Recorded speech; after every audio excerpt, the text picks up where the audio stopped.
I guess you guys want to see D2. What's up, Oshean? You got Matt here, coach of your Montreal Milotic and commissioner of the Oshean League. If you guys missed it, yesterday I went over all 20 teams in Division 1 of the Oshean League, and I set out a goal of getting 100 likes on the video and having all 20 people in the Oshean League comment on that video. Now, I'm recording this currently at 10:44 p.m. the day it went up, so the video's been up for less than 11 hours. And so far, currently, we are not at our target. We're not. But we are at a really solid target. I'm just going to take a look right now and find out exactly where we are, because it's still amazing to see how far we've come in such a short amount of time. This video has almost 300 views as of this time, which is insane. And at the same time, I'm looking right now, it has 58 likes. And it was up a bit higher. I guess some people have some alts. I'm expecting to be higher at this point in time. But the goal I set out, while it was not reached, I appreciate you guys so much, and I know you guys really want to see it, so hey, I'll get it done. D2 draft recap starts now. Well, but before we do that though, I do have to make sure I shout out the proper people. We have to shout out JCarlino, aka JoeDaFlamin, for doing the pick'ems for us. That's in the Oshean Discord server, so make sure to come by and check it out. That is down in the description. And shout out to OliviaSama for doing the power rankings. Her power ranking video for D1 and 2 will be going up tomorrow on her channel. Link in the description as well, so make sure to go and subscribe to both of them. They're really awesome people, and I really am thankful to them for helping me out, as well as all the mods, and I'm really thankful for all the amazing people that we have in the server that are going to be taking part in this season of the Oshean League to make it very, very special. But let's go ahead and jump into it. But one last thing, because I have to mention it, make sure to like the video, comment your thoughts on the teams down below. We have 20 of them here, and of course subscribe to the channel, guys. We're on the road to 1,100, and I really want to see how fast we can keep growing. I really want to keep growing because it's so cool to see the community just expand and see the server grow. And I'll make another video when I do my 1,000 subscriber special, the milestone video, and talk about my goals for 2021. And I do want to cover all of that, so ideally we can do that. And at the same time, also make sure to let me know down below some of your favorite memories from the Oshean, from my channel in 2020, so I can have that kind of a recap video there as well. All right, let's go ahead and jump into it. Starting off with the first team, the Wobbly Whoopers take first overall Dragapult, and they have sand on top of that. On top of that too, they have access to Thundurus Eye, Cinderace, Feeny, and Mega Venusaur. This team is kind of nuts. The fact that Whooper is on this team is really weird to me, but hey, it is what it is. This team has pretty much everything you need it to have. It has a Dark type in T-Char to deal with Psychic type, so you can't just spam Psychic type moves against it. Dragapult is one of the best mons in the format. Sand is terrifying. Cinderace has speed, has momentum. Thundurus Eye gives you support in Thunder Wave and in Tailwind and Defog, and everything is very useful. Feeny as well is very nice. Kind of wish it got Flip Turn, but it is what it is. Mega Venusaur, super fat, super bulky, and with the fact that this team can take the Psychic type attacks that are coming Mega Venusaur's way, and the Flying type attacks are coming Mega Venusaur's way, with the combination of Excadrill and T-Tar, it's going to make it very, very difficult for it to die. The one concern I have with this team is outside of recovery from leftovers, it has literally no recovery. Like, I'm looking at it, Dragapult, yeah, literally nothing gets access to well, outside of rest, of course, nothing gets like recover or roost or whatever. So it's going to be interesting to see. Maybe a fatter team can really wear it down effectively, and that might be a big weakness to it. It does have really interesting speed, really good speed in my opinion. Dragapult is very high. Then you got Cinderace at 117, you got the Sand, you got Thundurus Eye at 111. Very, very nice. I'm a big fan of this team. The way it was built, it's just really top heavy, but at the same time, I think I mentioned it yesterday in one of the videos, or one of the teams had 11 mons, and that team had, I think it was 7 Pokemon or something like that were really, really good, but they weren't this good. These Pokemon are all really insanely good, and it's going to be very, very difficult for them to be taken down. A lot of press is going to be involved. I think this is very, very much so one of the teams to beat at this point in time, even though we're only one team in. Moving on to the Navy Seals, we have Celesteela, Latias, and Primarina as a Fairy Dragon Steel Core. Interesting. Primarina a little bit early for my liking, but it is what it is. I'm interested to see if Latios went before Latias. I really think Latios is better in the format, but hey, You like Latias, more power to you. Alolan Muck, interesting as well. I feel like that's kind of early in round 4, but hey, if Alolan Muck has a place in the meta, it definitely can be very powerful. I know I've used it in the past in this type of meta, and it's still very scary. Of course, it was before the second DLC dropped, but regardless, it's still a very big threat with the recycle ability, with the gliding ability with recycling the berries is still very potent. That's a very good special wall as well. Mienshao for U-turn is very nice. This team does lack a little bit of that. It does have Jolteon, which is not as good anymore. It's still bad because we didn't allow cut moves, so it doesn't have access to any hidden power. So basically it's there as an electric immunity. Ambipom is nice for momentum as well, because this team, the biggest threats, the Celesteela, the Latias, the Mega Banette, and the Entei are all Pokemon that don't get any momentum, and that's a bit of a problem. So I'm not a big fan of that, but the team does look to fit pretty well together. I'm looking to see if I notice any major weaknesses. The ice type weaknesses covered pretty well with the Entei and the Primarina, but that's pretty much it, and you have to be careful around that because you do have Gligar 4 times weak, you do have Latias, which is weak, you do have Tangrowth, which is weak and especially frail as well, and at the same time, Celesteela as your steel type doesn't resist ice. That could be a bit of a problem. Maybe that type is going to be a problem for this team. Moving on to the next team, the Moss Deep Metagross. I'm just going to make sure that everything is okay here, as it is fantastic. And the Moss Deep Metagross have a really cool team with Urshifu Single Strike. I love this Pokemon, you guys know that. Not doing too well for me in the BBR because the rest of the team is carrying, and it looks like honestly this team could do the same thing because it actually also has Melmetal and Mega Gardevoir too. Mega Gardevoir is a huge threat in the National Dex DLC format. It's very scary to deal with. Pixelated boosted Hyper Voices are going to hit like a truck and really cause a lot of problems. Melmetal is here as there's a massive noise. I don't know what that was, but Melmetal is here as a way to destroy fairy types, which Urshifu Single Strike loves. That's amazing. And then at the same time, what does Melmetal hate to deal with? Melmetal hates to deal with water types. Melmetal hates to deal with, I don't know what else resists. What else resists steel? I'm trying to remember, but basically anything that resists steel, and it hates to deal with fire types as well because they can burn it, go for flamethrowers, something like Morning Sun, whatever the case may be, or recovery in any way. So I definitely feel like it's very, very threatening, but Rotom Mow is there for the momentum, for ways to get rid of those water types that want to come in on Melmetal. At the same time, those fire types aren't going to appreciate dealing with Tyrantrum, appreciate dealing with Suicune. So very, very well done. I like this team a lot. Flyone at one point is weird, it's like a meme. There's no cut moves, meaning that Tail Glow is not allowed. Sigilyph is a really good option to have as a way to prevent you from getting swept if you're ever worried about that. You have access to Magic Guard and Focus Sash, which will make sure that you can always take one hit guaranteed, as long as it's like not like a Scale Shot or an Icicle Spear or whatever the case may be. Very scary against that team, but at the same time, the Sigilyph is there to kind of negate that, and that can be very useful in certain situations. Audino, weird. I don't know if that was a transaction or not, but that was what, pick 6, round 6 for Audino. Not the biggest fan, but at the same time, like, I can't really complain considering you got round 7 Rotom Mow, round 8 Darmanitan, and round 10 Mudsdale, or round 9 Mudsdale, whatever. That's solid. This is a really solid team. It's strong. I think still is behind the first team in terms of where I would rank them personally. Next up, we have the Desert Fridge. Shout out to Granky for getting him into the league. But we have Mega Gallade, Sylveon, Necrozma, or getting him to the application at least. Mega Gallade, Sylveon, Necrozma, Salamence, Obstagoon, Seismitoad, and then the mons I like kind of drop off a bit. Registeel, don't like that. Crobat, I love. Electros won a championship with it in the IPL. So this team is really cool. I do think the Mega Gallade and Necrozma pairing isn't the greatest, and the big problem I'm having with this team is it does get a good bit of momentum, a good bit with the Crobat and the Electros getting U-turn or Volt Switch. The Obstagoon gets Parting Shot and Sylveon gets Baton Pass, and so does the Gallade, I guess. But I'm not too thrilled with the fact that it doesn't have too much momentum, because with Necrozma and Salamence, both are terrifying setup sweepers, and Mega Gallade is a fearsome wall breaker on its own right away, so you really want to be able to get into it as quickly as possible and as safely as possible, because if you can set up for game, then you can honestly go for game twice, once with Necrozma Dragon Dance and once with Salamence Dragon Dance, so it can be very scary. I do think momentum is needed on this team, but it's still a very scary team nonetheless. Just looking at it, poison types, steel types, they can kind of be checked by this team pretty well.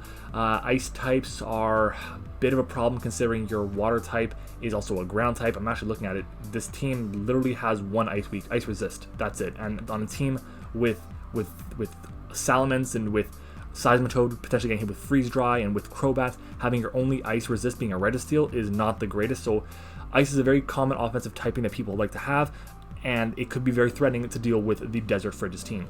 Moving on though to the next teams that we have, starting off with the, where is it? Boom. Tottenham Esper with Mega Lopunny going at pick 5 as the fan goes off, pairing that up with Corviknight and Dugtrio to get rid of the Pokemon that Mega Lopunny doesn't want to deal with. Personally, I don't know how valuable that is. Dugtrio is really effective at getting rid of fire types, getting rid of steel types, getting rid of rock types, getting rid of electric types. Electric types kind of help with Corviknight, but the rest of them, and I guess fire types too. But the steel types and the ground type and the rock types, they really are fine. Like, they're fine to this team. Look at it. Nidoking is there. You have access to Mega Lopunny, which destroys them. The ability to have Mega Venusaur with Sun as well is terrifying too. Slowking as a pivot is great as well. I definitely think this team doesn't really need Dugtrio, and the fact that I went at pick 3 overall for him, it could have been a bit of a problem. It might have caused some issues, I guess. Just because, like, and the reason I'm saying it caused some issues is because you could have potentially gotten something better at that point in time to make your draft even scarier. It's still a very scary team. 10 points, everything can be brought. Like, I'm not doubting that at all. I think everything can be brought to this team. Blissey's not my favorite one. I mentioned it yesterday. I do like it more than Chansey, but it's still not the greatest thing in draft in my opinion. But that, again, is just my opinion. The Dugtrio just doesn't, it just feels off on this team. That's me. But hey, it can get rid of some nice types. It can get rid of the steel types for Venusaur, which could be nice, even though it does have access to Earth Power now and Weather Ball in the Sun. Slowking, fantastic. Mimikyu can be a really solid sweeper on its own. This team has a good bit of priority in Sucker Punch with Nidoking, Shadow Sneak and Mimikyu, Ice Shard and Sneasel, and then Lopunny's Fake Out and Quick Attack, so it could be very threatening. Other than that, I think the speed is decent. There is a gap between Mega Lopunny and I think the Dugtrio is at 120, which isn't bad at all. And yeah, it's covered pretty well. In Rockers, you got, what, three Rockers, which is nice, and then Defog. Well, in reality, with Corviknight, you're pretty much set, and I think that's actually the only Defogger on the entire team. So Corviknight may be a little bit pressured, and one thing I noticed, I want to mention because I was thinking about doing this in, I think it was the GDL when I had Gmax Corviknight. I was looking at getting Sun, but the reason I went against it was because I didn't want Corviknight to feel too pressured, especially because it was my Defogger, it was my Gmax, it was coming to the majority of my games. So you have to be careful to deal with fire type attacks because you do have the Sun, and your team, while it's not it's not terrified by Sun because you have Blissey to sponge any special hits. You have Slowking to sponge any fire attacks, and you have Ninetales, which I believe gets Flash Fire as well in case you're really worried about a fire type. It still can be very scary to deal with, so be careful about that. Next up, the Salty Scizors, starting with their mascot pick, I guess, Mega Scizor. Alright, look at that. That's a pretty cool pairing to start off with. This team with Infernape as well as the next pick. You have Rotom Wash, Round 4, Galarian, Darmanitan. I think that's very appropriate there. Noivern 2, Alolan Persian, Deancey, Landorus Eye as well. This team has a ton of momentum. I love it. I'm looking at it right now. The first 7 picks, all momentum in some shape or way, like some form. You have Scizors and Infernape's U-turn, Darmanitan's U-turn, Noivern's U-turn, Persian's U-turn and Parting Shot, Volt Switch on Rotom Wash, Deancey's Baton Pass, U-turn on Landorus Eye. I love teams like this. Vileplume is just a really good sponge. It's a really good grounded poison type, and it's a good grass type to me. I really like Vileplume in this new meta. Hasn't come to match my games, but the biggest reason I do like it is because of Strength Sap, and it can be very effective to deal with a lot of physical attackers because of that. And you have Expect Spore on top of it. They fire off contact moves, Effect Spore them, they get poisoned, they get put to sleep. You can Strength Sap up, fire off Moonblast to deal with those fighting types that may come in and try and resist hits. The Dragon types may come in and resist hits. Very, very nice. And Landorus Eye late in the draft, I love it. Hatterene gives this thing a really good Trick Room option as well, outside of just Deancey, and it means that Deancey doesn't have to be that run-of-the-mill, just fairy type. It can be offensive as well, which I really love offensive Deancey. I think I brought it. Yeah, I think every single time I brought in the BBR, it's been offensive with either Trick Room or Calm Mind or something. So we'll see how the Salty Scizors use it. And I do think that having the answers to steel types in the Infernape, the Scizor, the Rotom Wash are very, very nice to have for this team because the team does have quite a few steel type weaknesses in the Galarian Darmanitan, the Deancey, and the Hatterene as well. And then obviously Landorus Eye can fire off Earth Powers or Earthquakes against it, which are going to do so much damage. And I like this team. I think it's cool. I think it's a really good team. Still doesn't really contend to the #1 team, but it's close. I think this is my second favorite team. But the team I would want to use more than any of the other ones would definitely be this one here right now. So that's high praise to the Salty Scizors so far. Have not seen the rest of the teams, so we'll go ahead and talk about those right now. Moving on, we have the first team I believe to use all 12 of its roster spots with the Tapu Koko Mega Gyarados combination starting off. Interesting combination. So a rule of thumb that I like to have is whenever you have a Tapu Koko, because Electric is such a good offensive typing, you really want to make sure you have multiple ways to deal with opposing Electric types. This team has one Electric immunity in the Sandaconda. I like to have a second one, whether it's an Electric type with Volt Absorb or something. In Lightning Rod, I don't care. Just some way to make sure that you don't have to deal with that. This team doesn't have that, but it has a good couple of resists. With Delmise, you get that resist. You get the resist in Rotom Heat, which is a very good resist as well. So those might be enough. Mega Gyarados before Mega Evolves is 4 times weak to Electric, so it's not going to matter too much about terrain. It's interesting. I think Dragalge was early, but the fact that you're able to get Conkeldurr in round 5, Jirachi in round 6 is very nice.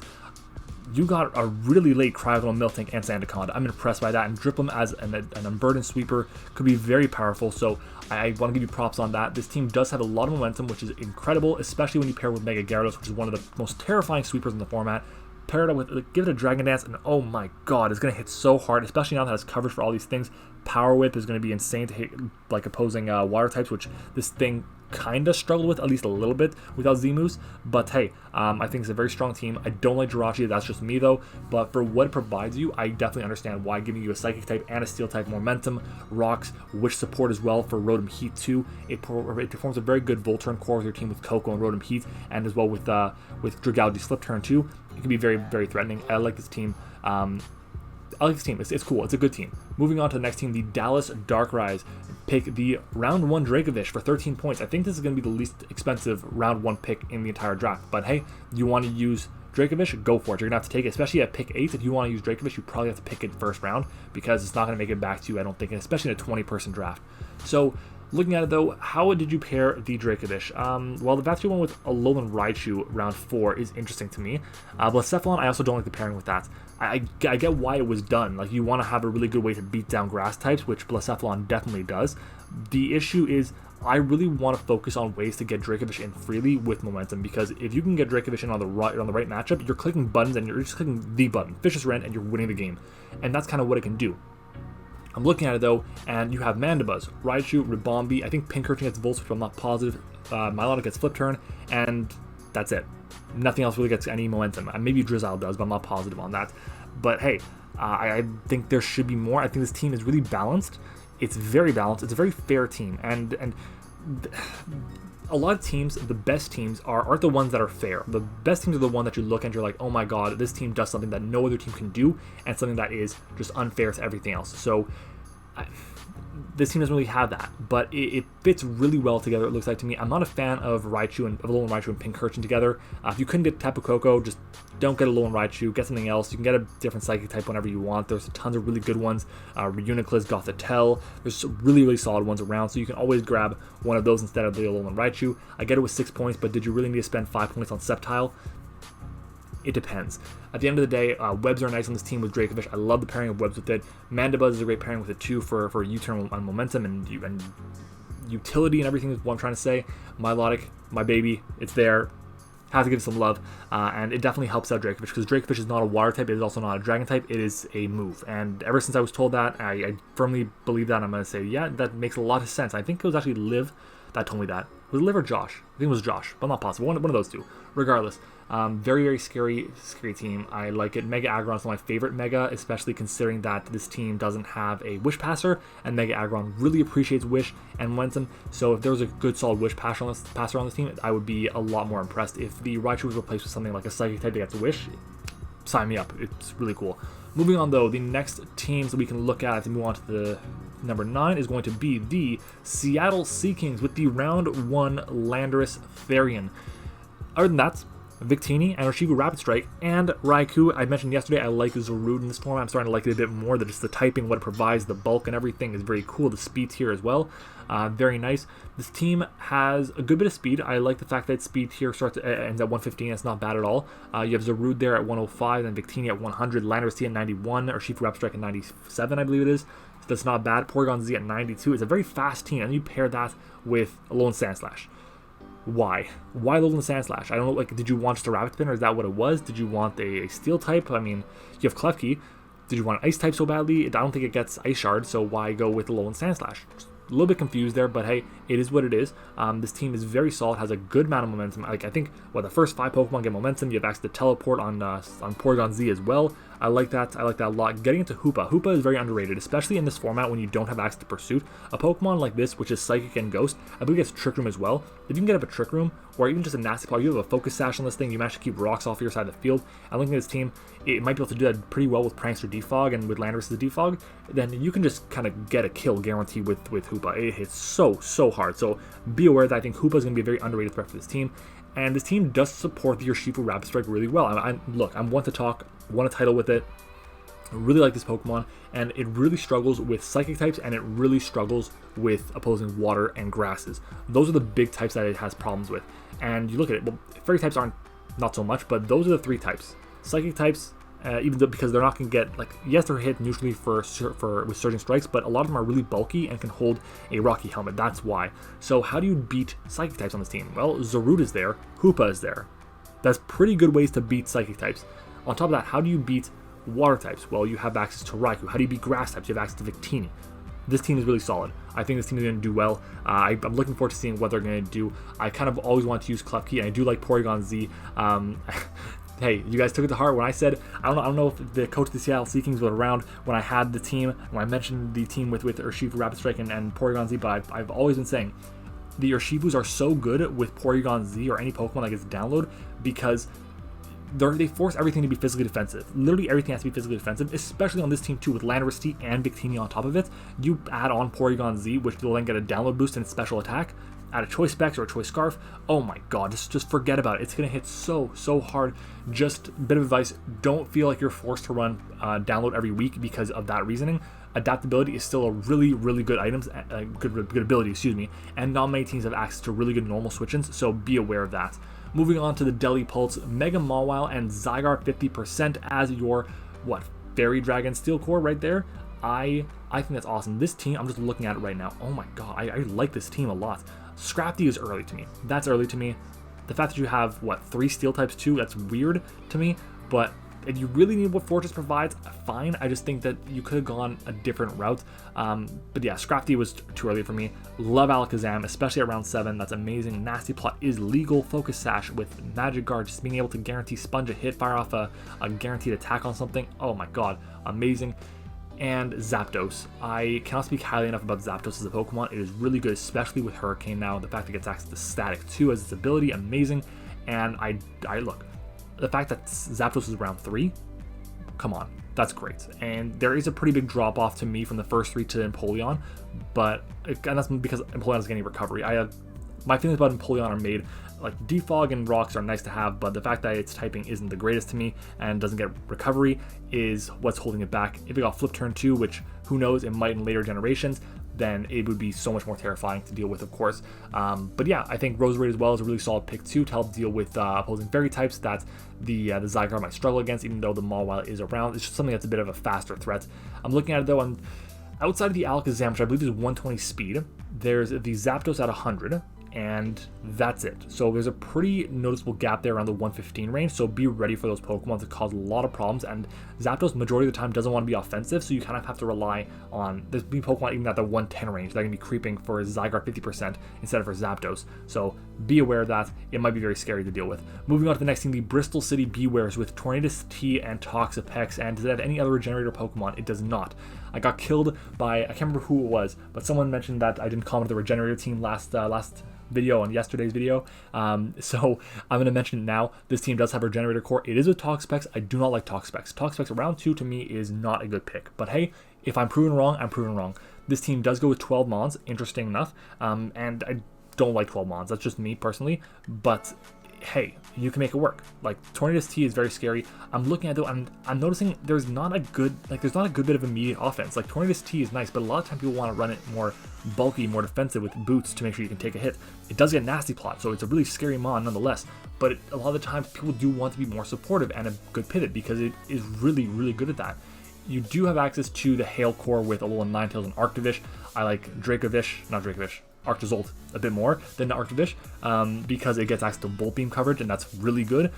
This team is just another team that's fair. It's solid all around. It doesn't have anything that stands out as being crazy, but Torn T, definitely a huge threat. Could see it being one of the most annoying things to kill, especially with this team with the Toxapex pairing too. Toxapex being weak to ground, and you pair that with Torn T, which is immune to ground, and like they're both immune, or resist fighting rather, so that helps out with Crocodile, helps out with the Arctovish as well, and I guess the Colossal too in a way. Ninetales as well, considering even though it's a fairy type, it's not super bulky. I think this team has a lot of potential. but it's going to rely a lot on Tornadisterian, Crocodile, and on the Buzzwole for the immediate offense there, and I don't think that's a recipe for success. I think you need to make sure that you consolidate some of your points, you take away, like, you don't need the Thwacky maybe, for example, and like, let's say you combine a couple Pokemon, like 2 or 3 Pokemon, and get like a better, harder hitter, because that's something I think you're going to definitely need.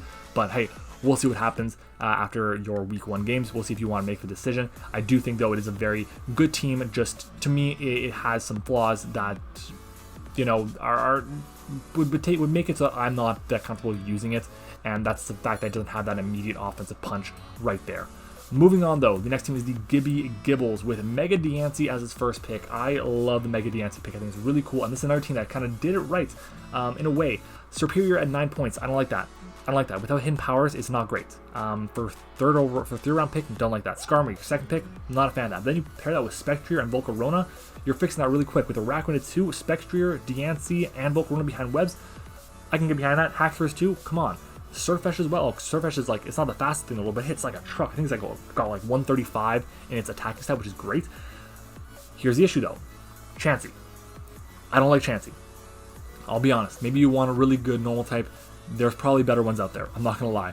But hey, if you can make it work, more power to you. I can imagine you'll maybe get taunted and set up on for game, but who knows what can happen, because you do have access to Diancie, which can just switch in, say, nope, bounce it back to you. Now you're taunted, so you can't set up for game, you can't set up your subs or whatever, and I can fire off my attacks, I can set up my Calm Minds, I can just go for game with Diamond Storms and whatever the case may be.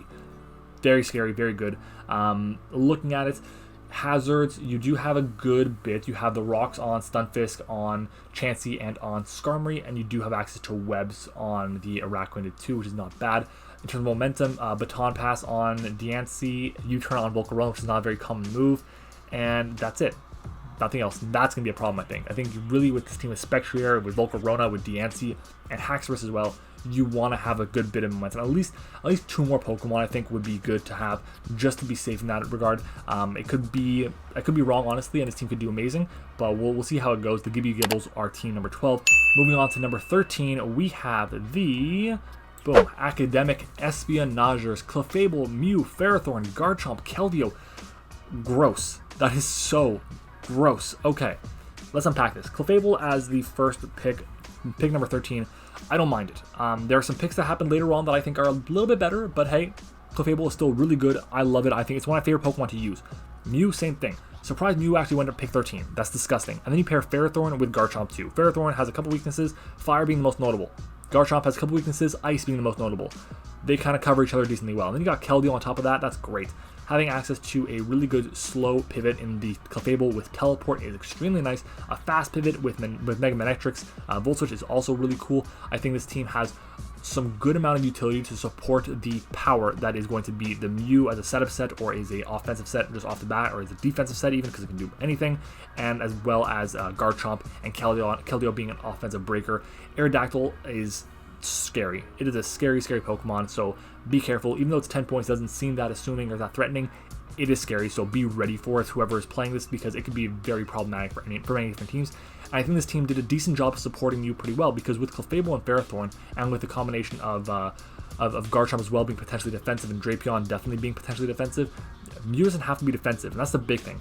You don't want to draft Mew as like your defensive backbone. You can't. It's nice to have when it needs to come, but at the same time, you want to allow Mew to be free to do whatever it wants. And I think in a points draft, it really allows Mew to shine a bit more, because you can build a team and then just kind of say, all right, I'm plopping Mew on this. So once you pick the Clefable here, for example, you pick up your Mew, yeah, but then you build the team as if you didn't have it, and you can kind of really, I guess, make a team that's going to be still really good without Mew, but then you add a Mew to it, and it becomes very scary. And I can see this team kind of takes a bit of that, because it is a very scary team without Mew. Even without it, it's really scary with Clefable, Ferrothorn, Garchomp, Keldeo. Those are 4 amazing Pokemon, even though I don't really like Ferrothorn. It could do well. Academic Espionagers, you did good. Next up, the Serene Grace Shockwaves with Tapu Lele, Mega Garchomp, and Aegislash. Wow. And then, to top it off, a round 7 Swampert. That is insane. This Pokemon should have gone round 3 or 4. I believe that. Like, the fact that you're able to get Umbreon round 4, and you waited on Swampert to round 7, and you got it, good on you. That's going to be really, really scary. Lele is amazing in this format. It hits so hard, even with the nerf to Psychic Terrain to make it only 1.3 times damage instead of 1.5. It still hits incredibly hard. Mega Garchomp getting Scale Shot now makes it even more threatening. Aegislash is great. This is definitely the scariest Fairy Dragon Steel Core in the entire Division 2. But the problem that I'm seeing right now is, outside of that, it doesn't look super threatening. I'm not a fan of Umbreon. I'm not. Salazzle is good, but I see it die before it does anything way too often. And looking at it, your ground resist is Tangela, which is solid. It gets recovery in Regenerator and Synthesis, I believe, as well, which is nice. But then you have Tornadus Eye as your only ground immunity, and I don't see Tornadus Eye coming too often. I could be wrong, of course, but I think ground types might be a bit of an issue for this team because it could be really spammable to fire off Earthquakes against this team. Who knows? Regardless, Passimian is nice. Kadabra is one of those Pokemon that gets Magic Guard, so Magic Guard with the Focus Sash is a very nice combination there as well. I think this team could do a lot of really nice things, but on the back of the Lele, Garchomp, and Aegislash. Aegislash is a Pokemon that I believe it takes a lot of skill to use because it does have, you're basically using two different Pokemon. One while it is in its shield form, one while it's in its sword form, and you have to invest very carefully to make sure you have the most optimal EV spread. When I had Aegislash, it took me a long time to build around it, and I'm happy that it's done because as good as a Pokemon that it is, it's such a pain in the ass to deal with, so good luck to the Serene Grace Shockwaves. Next up, the Sacramento Sandslash with Gliscor as their first overall pick in round number 15. Gliscor is getting so much love because there's no hidden power ice. It gets poison heal, it's fast, it can be offensive, it can be defensive, it can do so much for a team, and it's just a really good Swiss Army knife that can be effective in many different ways. And you pair that with access to Kyurem and Volcanion, which is really nice. Then you have the random Mega T-Tar. I don't like that, especially because your abuser, I guess, is Herdier, maybe? I think Herdier gets access to Sandrush. Regardless, like, it's not good enough. I think you'd be better off with a better Dark type, a better Mega, and then you can drop Furfrou and Herdier and pick up a better Dark type, or whatever the case may be. It is what it is. I think the team is solid. It has all the types you really want to cover as a way to beat pretty much anything, which is nice. The big thing I'm looking at right now, it gets as 2 rockers, so I guess Mega T-Tar is well, no, it's 3 rockers actually with Gliscor, so never mind that. I was gonna say 2 rockers with the T-Tar and the Metagross is, like, I guess why they wanted the Metagross, the Tyranitar, excuse me, but with Gliscor there, kind of makes that point null and void. Regardless, I think it's solid. Metagross is having a ton of fun to use. It's a blast. Gengar is really strong. Verzion can be very scary in the right matchup, and Boltund is a slept-on threat. I think it's a really, really good Pokemon. Not as good in this generation, in this metagame, because we're playing with the cut Mons, or the Mons that have not been introduced to the meta yet, and we are not playing with cut moves. But this thing is really scary because its coverage for an electric type is really good. I just wish it got Ice Fang. This thing does not get Ice Fang, and it's criminal that does not. It should definitely get Ice Fang 110%. Moving on to the Teleport Vesprem. I hope I pronounced that right. Mega Medicham, Heatran, Hydreigon, Galarian, Weezing. Okay, let's unpack this a bit. I think if this team does not have, or is dealing with a Mold Breaker Pokemon, like for example an Excadrill, you're not going to have a fun time. Kartana, yes, it outspeeds. Hydreigon outspeeds, yes. Mega Medicham outspeeds, but Choice Scarf, Mold Breaker, Hydreigon, not appreciating that. Weezing, not appreciating that. Piloswine, not appreciating that. There is so much that just does not appreciate a Scarf ground type, especially if the Weezing is not running. Levitate has to run, whether it's Misty Surge or Neutralizing Gas or whatever the case may be. And Hydreigon, it's weak to Fairy, and this team does have a lot of answers to Fairies in the Heatran and the Weezing and the Kartana, and this team did a really good job supporting the Hydreigon and the Medicham. I like that a lot, but it does have some issues with just taking hits in general, I believe, because I don't think relying on Galarian Weezing is going to be the best bet. It just doesn't get reliable recovery outside like Pain Slit and Rest, which aren't great. I think Jellicent is a really solid pick for this team, being the fact that it's a water immunity for Heatran as well, which is very nice to have, and Heatran can kind of like take on the grass moves for it very effectively, which is very nice to have too, and Heatran and Jellicent can also take the fighting moves for Heatran, so they pair really nicely together. Chargebug, pick 8, I think that was, or pick 7, one of the two, is fine, 1 point, but then you have Kabutops, Lickilicky, Skuntank, and Xatu. That's a combined, that's what, 26 points that you really only need to spend on, you only need to spend 2 months. You could have gotten 2 13-point Pokemon there and been really happy. I guess you really wanted the coverage, you really wanted the types, you really wanted the offensive water, the normal type there like that as well. You wanted to have another dark type and another poison type. more power to you. And then Xatu is fun to use. I enjoy it. It's the first flying type on the team, which is nice, but I don't think it's going to come too often. Regardless, it can be very threatening in the right situation, the right match, but the stored power set can be extremely threatening and very difficult for opponents to deal with. But yeah, that is going to be the number 16 team, the Teleport Vesprem or Vesprem. Hope I'm not mispronouncing that, but regardless, let's move on to our final 4 teams. The 4 teams are not showing up completely. I have to move my screen, a bit of live editing here. I'm just going to move everything. Come on now, you got to work for me, please. Moving slowly but surely as we're getting 1 pixel at a time. I'm just doing my best here. We have the Medan, and Polions, as this team has Zeraora as their first pick, and you pair that with not only Greninja and Comfey, but Galarian Zapdos on top of that. I think this is cool. And then round 10, Scizor. Okay. The fact that Shuckle went round 7, Articuno went round 6, but you're still able to get really powerful Pokemon is impressive. I think it's really cool. Zeraora with the Scizor is going to be nice. Forms a nice U-turning core, as well as with the Greninja, Comfey, and Zapdos. And then you have Slowbro as well for Regenerator, so if you want to switch out there, is nice. It's Galarian Slowbro, so it does not get Teleport. I think this team is really solid. Giving it webs with Shuckle is nice, not super necessary, but it does kind of force things to run Defog on you, and that could be good for the Zapdos.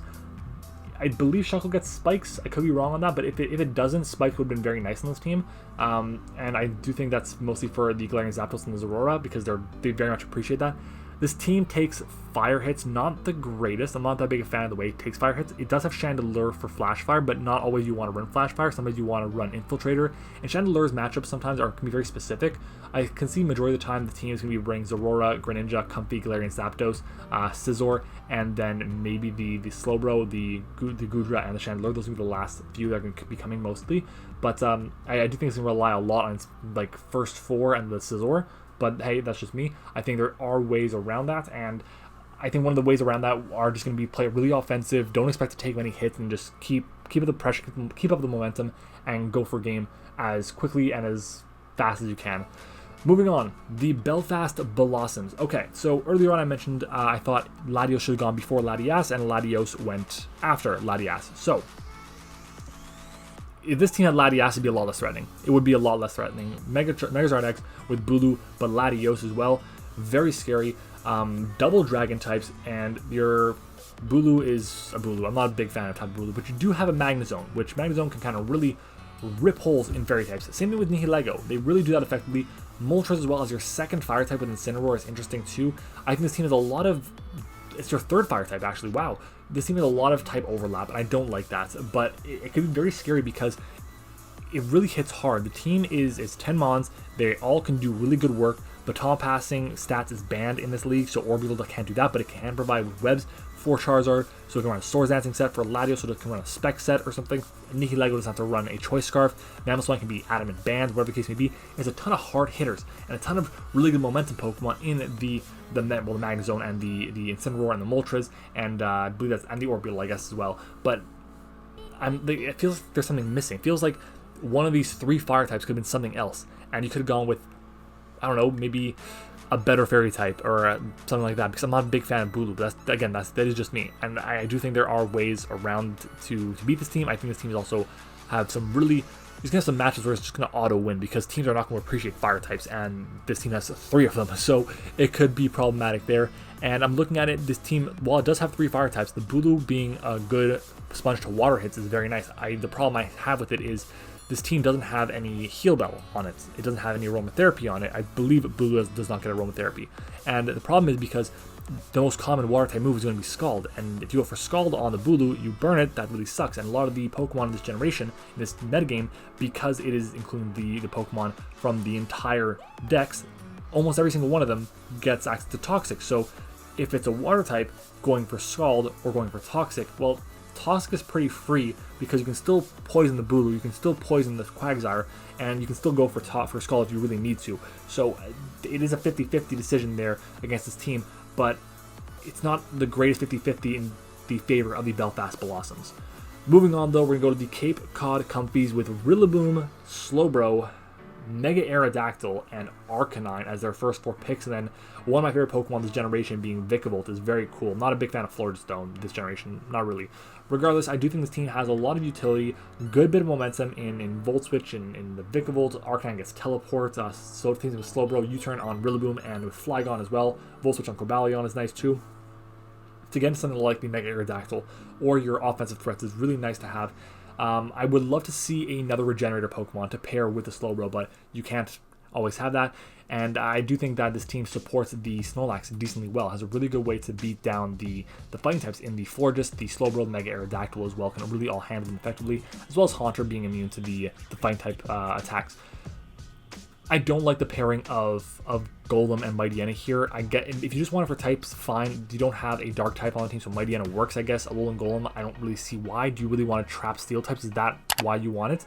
But in my opinion, consolidating to get a pairing between Haunter, Golem, and Mightyena, because you already have a good strong team that has a good amount of defog for what is it called? I'm looking at that Toxic Spikes, and you have Florges there for the Heal Bell or the Aromatherapy to get rid of any poisoning on those Toxic Spikes is nice to have. So you can consolidate those Pokemon, those 7 points, and then create a team of 10 Pokemon that's going to be a lot scarier because instead of relying on these 3 Pokemon here, you're going to be dealing with a 7th Pokemon, or a 10th Pokemon rather. It's going to be a lot scarier than any one of these ones could be individually, and probably scarier than all 3 combined, because let's be honest, how often is Mightyena coming to a game, right?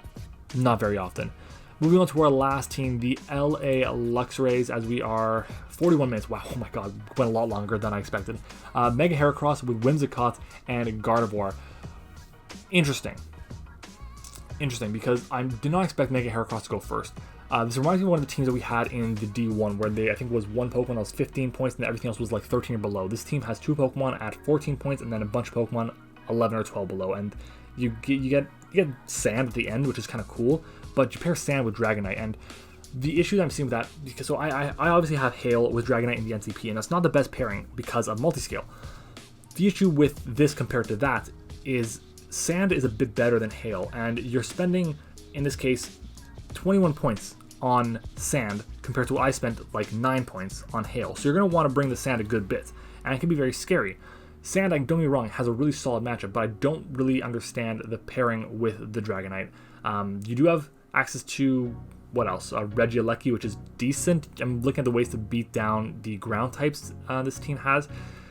There's not many. There's the Whimsicott, and that's pretty much it, because Gastrodon could be worn down. It can't necessarily beat ground types all the time. They can switch out, they can U-turn out, whatever the case may be, or just Baton Pass or Parting Shot, or whatever the case may be. Like, again, and this team has 3 electric types: Regieleki, Galvantula, and Dracozolt. Do you really need all 3? I don't know. I think this team could be a bit better. I think what you should have done in this situation would have been to, 1, make sure that, I'll get into this a bit later because I am planning to release a tips and tricks video eventually again. I just keep saying that, but I'm planning to do it. You don't need to drop Whimsicott that early. Who's going to snipe Whimsicott from you at round 3? No one's going to do that. And you get her at the back of the wheel, and if you really want it, you can totally get it in the place of Bisharp or something. Again, Bisharp is another Pokemon. People don't really like it that much. You can wait and wait and wait on it, and then you can get a really strong pairing after the fact. So I think that's what would have been better for you. And that's just it. I think this team could have benefited from waiting on a couple things and getting some higher tier Pokemon earlier on, because it would have really allowed them to figure out what their team's strengths and weaknesses are and kind of address them as such. Other than that, a lot of these teams, this is D2, a lot of these people have been in either 1, 2, 0 leagues before, and that's why some of the teams look a little bit different. To me, they're not as strong as the teams in D1. Some of the teams are still really good. There are some teams that I really like. That first team still sticks out to me like crazy. I think the 5th team as well that I said I also really liked, the Salty Scizor, I think it was. These teams are really sticking out to me as good, but there are some teams that they're not as strong, and that comes with practice. It comes with drafting. Everyone makes mistakes. Everyone is going to be practicing with teams that they use and eventually say, you know what, I'm not the biggest fan of this team because of this reason or that reason, and they learn from it and do better the next time around. So hopefully these people who are a little bit less experienced than you or I might be, they can learn and they can get better at the format, because again, that's what this all is about. It's all about enjoying ourselves, getting better at this game, and just having a blast. But yeah, guys, that is going to be it for this video. If you enjoyed, make sure to do me a favor, leave a like on the video. I still want to get to 50 likes on the video, guys. We got to over 58, probably over 60 by the time this video goes up. And even though I did not get to the goal of 100. I still want to say thank you guys for all your support and for all your enthusiasm regarding the Oshean League. But again, you got to do me that favor. Make sure to like the video, subscribe to the channel, comment your thoughts on the teams down below. And I will see you guys all on Saturday for our next battle for the BBR. Thank you for watching. Hope you enjoyed it. And I'll see you all next time.